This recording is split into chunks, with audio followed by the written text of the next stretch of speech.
नमस्कार, मैं हूं अशोक सिंह और आप देख रहे हैं बॉडमास मेडिकल। आईपी यूनिवर्सिटी ने अपना रजिस्ट्रेशन प्रोसेस एक बार और स्टार्ट किया है। इस रजिस्ट्रेशन प्रोसेस को इन्होंने स्टार्ट किया है 28 जून शाम के 4 बजे से। अभी इन्होंने ऑनलाइन रजिस्ट्रेशन और online document verification for reserve category candidate ये स्टार्ट किया है। तो अगर आप एमबीबीएस के लिए इंटरेस्टेड हैं आईपी यूनिवर्सिटी से, आपके पास दिल्ली का कोटा है तो आप रजिस्टर कर सकते हैं, या अगर आप बीएससी नर्सिंग के लिए इंटरेस्टेड हैं तो आप उसके लिए भी रजिस्ट्रेशन कर सकते हैं, या अगर आप एमसीए के लिए इंटरेस्टेड हैं तो आप रजिस्ट्रेशन कर सकते हैं। ये किन के लिए इन्होंने स्टार्ट किया है? इन्होंने स्टार्ट किया है all NEET UG 2023 qualified candidate and NIMCET 2023 qualified candidates जिनको एडमिशन लेना है। जो 3 प्रोग्राम मैंने आपको कहा उसके लिए जो नीट के बेसिस पे 2 प्रोग्राम हैं, MBBS और BSc नर्सिंग, और NIMCET के थ्रू आप MCA में एडमिशन लेते हैं।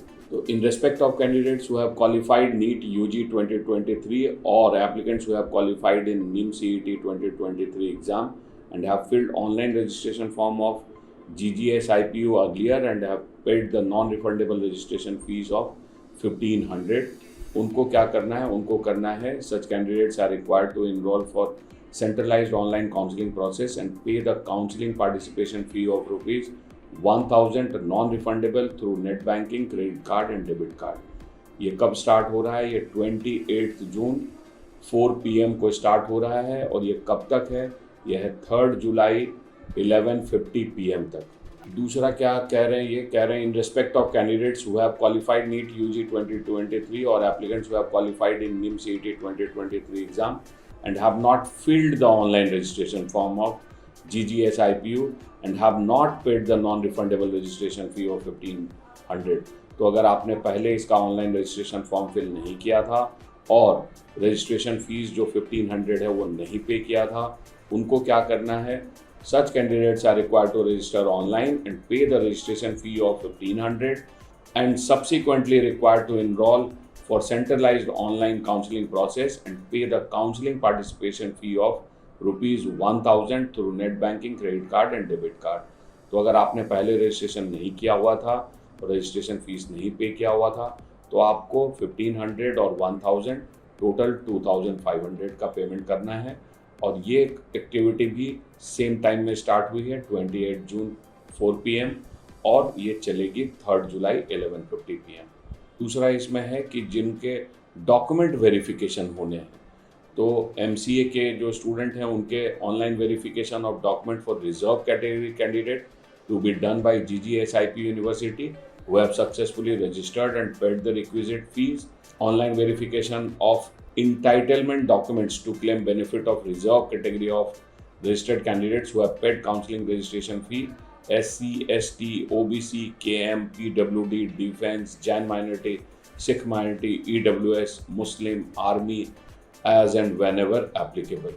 तो अगर आप किसी भी तरह का कैटेगरी कोटा क्लेम कर रहे हैं तो उनके लिए आपको ऑनलाइन डॉक्यूमेंट वेरिफिकेशन करवाना है। अब आते हैं हम लोग MBBS और BSc नर्सिंग के लिए जो डॉक्यूमेंट वेरिफिकेशन है। The candidates claiming benefits under reserve category have to upload the relevant supporting documents duly signed by competent authority.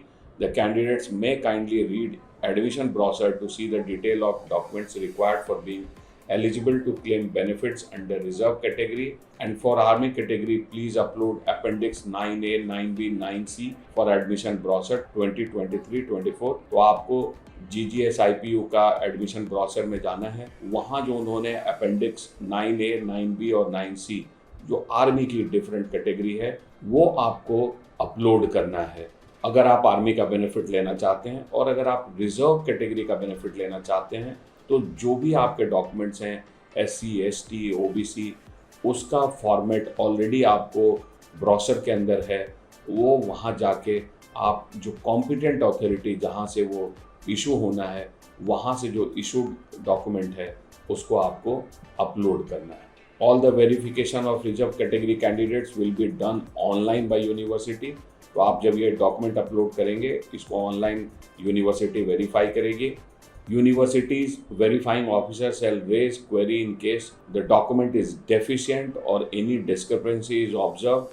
Candidates are advised to revert back, upload the required document immediately in order to claim the benefit of reserve category on merit. तो अगर आपके documents में कुछ problem होगी तो वो आपको mail आएगा, वो वहाँ से रिवर्ट करेंगे कि आपके डॉक्यूमेंट्स में कुछ प्रॉब्लम है, ये कब टाइम है, कब करना है इसको।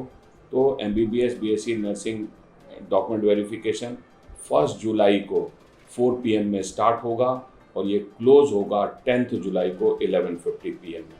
अब MBBS के लिए एक इम्पॉर्टेंट नोट भी है, वो मैं आपको बता देता हूँ यहाँ। The online registration and submission of counselling participation fee for admission in program MBBS, जिसका कोड 103 है, on the basis of merit of NEET UG 2023 for academic session 2023-24 will be in respect of the following medical college institute affiliated with Guru Gobind Singh Indraprasth University, New Delhi. तो जो पहला college है NDMC and Hindu Rao Hospital, admission to be made against 85% state quota seats only in respect of candidates who have completed their 11th and 12th class from any school located in the NCT of Delhi. जो दूसरा college है doctor Baba Saheb Ambedkar medical college and hospital, sector 6 Rohini, admission to be made against 85% state quota seat, candidates who have completed their 11th and 12th class from any school located in NCT of Delhi. और जो तीसरा college है army college of medical sciences near base hospital Delhi cantt, admission to be made against 100% sanction intake. The admission to the ACMS, that is Army College of Medical Sciences, is for children of eligible serving army personnel, ex-army personnel and war widows of army. The children of category of army personnel as detailed in chapter 7.1.4 of admission process 2023 are eligible and they are required to upload the relevant certificate appendix 9A, 9B, 9C and 9D as given against the category applicable to them as proof of their eligibility for admission to ACMS.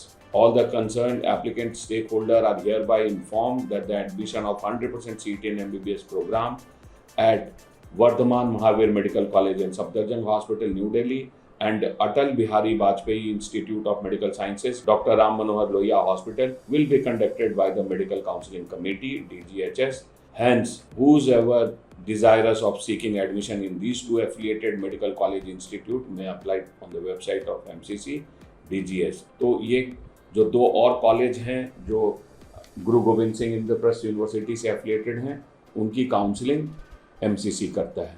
BSc nursing के लिए जो eligibility criteria है वो ये है कि all candidate must appear in national eligibility cum entrance test, और इसके एडमिशन टर्म्स एंड कंडीशन है minimum qualifying criteria of entrance test to admission to BSc nursing is as under general 58th percentile, SC ST OBC 40 percentile, ये NEET में आपको लाना है, general PWD 45 percentile, SC ST OBC PWD 40 percentile. In respect of candidates belonging to SC ST OBC, the marks obtained in 3 subjects physics, chemistry, biology shall be 40% individually. तो ये criteria है जिसके through आप nursing college में admission ले सकते हैं। जो BSc नर्सिंग के कॉलेजेस हैं जो IP यूनिवर्सिटी से एफिलिएटेड हैं वो हैं Lakshmibai Batra college of nursing, Saint Stephen's college of nursing, college of nursing Hindu Rao hospital, college of nursing Kasturba hospital, Panna Dai college of nursing, Deendayal Upadhyay hospital, Shakuntala Devi college of nursing. ये जो 6 नर्सिंग कॉलेज हैं इसमें एडमिशन आप IP के काउंसलिंग के थ्रू ले सकते हैं। और जो 2 कॉलेज हैं, college of nursing Safdarjung hospital and college of nursing doctor Ram Manohar Lohia hospital, इसकी काउंसलिंग MCC करेगा।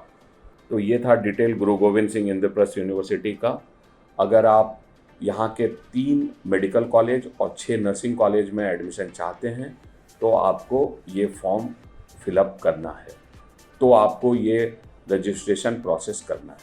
Subscribe YouTube channel Broadcast medical Broadcast Education. Your dream, our mission. We are Team Broadcast.